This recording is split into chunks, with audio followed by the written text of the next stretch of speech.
In today's video, I'm going to teach you how to fix Grammarly problem in MS Word. First, let's start with the simplest fix: completely close Microsoft Word and reopen it.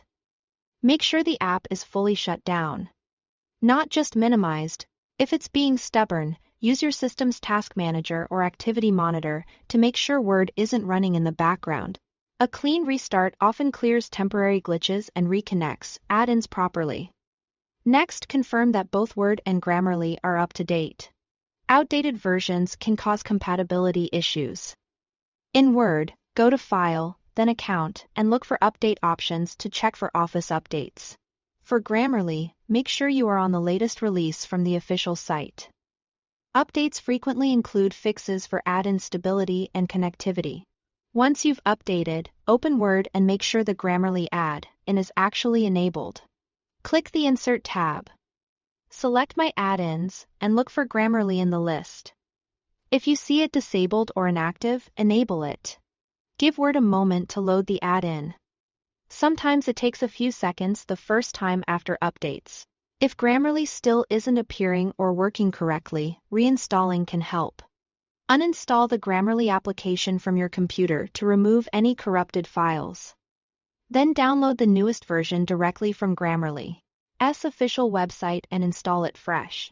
After installation, reopen Word to see if the add-in loads correctly. Now, open the Grammarly desktop app and sign in.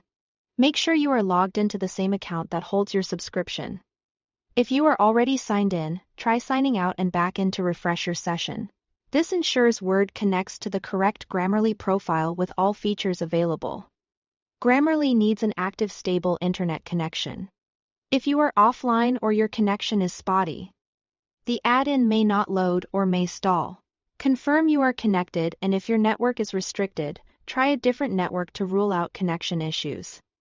Finally, check for conflicting add-ins. Some tools, like Microsoft Copilot, can interfere with Grammarly. In Word, go to File, then Options, then Add-ins. At the bottom, choose COM Add-ins and click Go. Uncheck any tools you suspect might conflict, especially AI writing assistants. Then click OK and restart Word. You can re-enable them one by one later if needed. That's it. With a clean restart, current versions, the add-in enabled, a fresh install if necessary, the correct sign-in, a stable connection and no conflicting tools, Grammarly and Word should be back on track. Thanks for watching.